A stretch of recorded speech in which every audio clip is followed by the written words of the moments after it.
Until then he is but moving clay, manifesting not me in him, while sensing naught but moving clay of him, knowing not the glory of my light in him. For again I say, all things are one in me, as man is, when he knoweth me in him. All knowledge existeth, all knowledge cometh to man in its season. Cosmic messengers periodically give to man such knowledge as of my cosmos as man is able to comprehend. But that which he can bear is likened to a thimbleful out of the mighty ocean, for man is but beginning to comprehend. When man knoweth light, then he will know no limitations. But man must know the light for himself, and none there can be who can make words of it.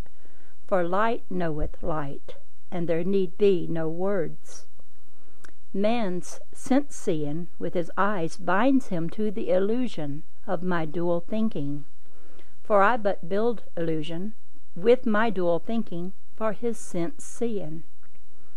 Sense-seeing binds man to forms and things, while mind knowing openeth doors of glory to the opposed threads of light with which I weave all ideal of mind into forms of many moving things.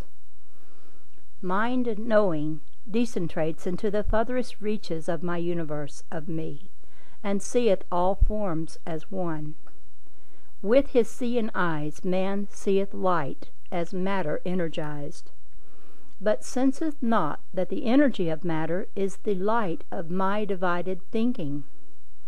With man's unseeing eyes of spirit, he knoweth the light of me, the source. He knoweth he is bound in me as one, and I in him. Behold in me thy God of love, the one inseparable. Through woman I speak of love to man, and to woman through man. Many there are whose bodies heareth the call of body, and call it love. These think of love as divisible possessions, which can be possessed, acquired, given, or taken by one from another one.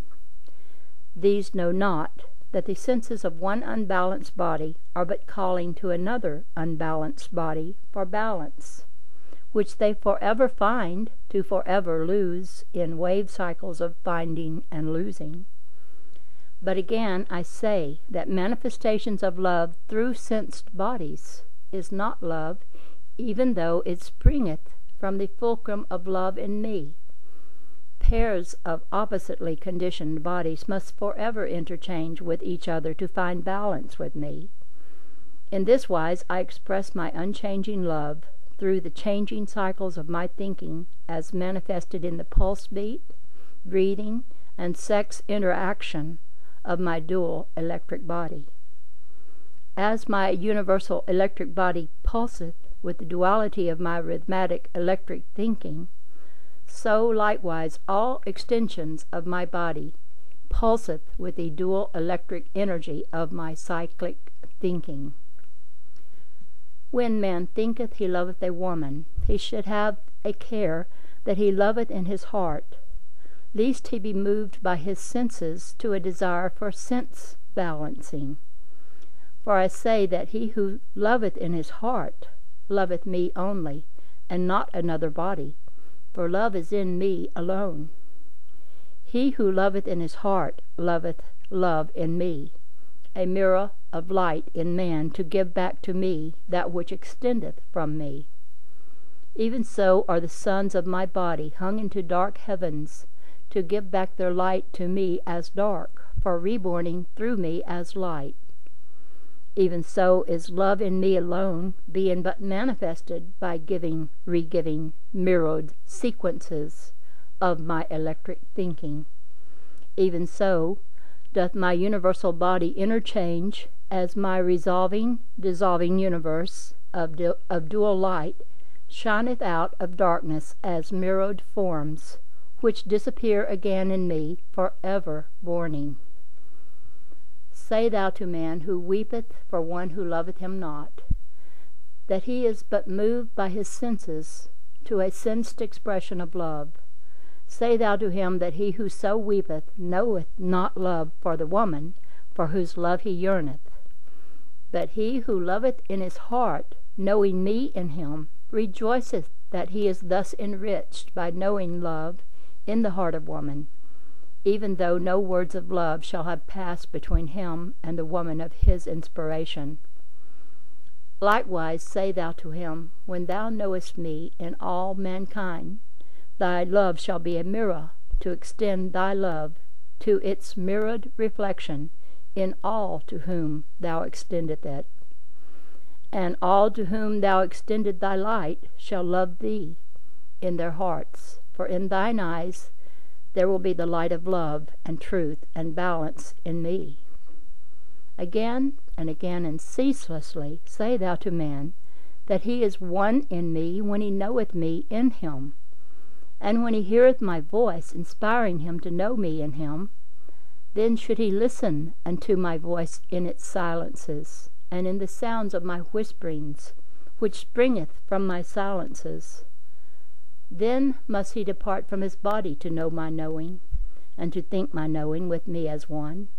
For I say unto all men who desire my anointing in my light, that they shall know all things.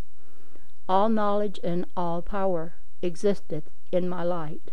All men shall have all knowledge and all power, in the measure of their desire, for the light of my kingdom of all-knowing love.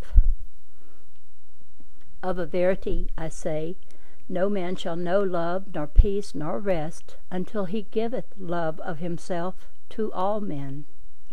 Nor shall he who desireth a throne be enthroned, until he shall first enthrone all men. Nor shall he who desireth riches be enriched, until he shall have given all he hath for the enrichment of all men. And he who would be a leader of men must first be the servant of men. And he who desireth power or glory shall not attain power or glory until he hath himself empowered and glorified all men. For mankind honoureth not any man who hath not first honoured all men.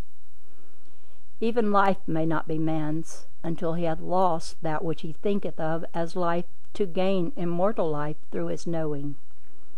For I again say, my one law demandeth that man doeth my will in all his creations, by first giving the light of his self, so that the reflection of his light returneth to him in full measure, even as I give of my light to my universe, and repeat the reflection of my light forever and forever. Thus have I translated true in words for man the knowing of our Father Mother, while in the light upon the mountaintop. The Book of Beauty, a Communion. Behold, I am in thee, enfold thou me. I myself am reaching out to thee, well decentrated in thy light. I am holy in the spirit. My abode in my body is far.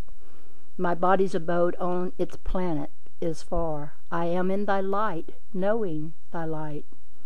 I am wholly thee, knowing thy knowing, translating the pulsing rhythms of thy thinking into words, knowing full well that the very least of these thy words will long outlive the span of man upon that now far world, where thou hast again cast me for one more life of unfolding thy knowing, that thy new word, writ through me, may be another dawn for awakening man.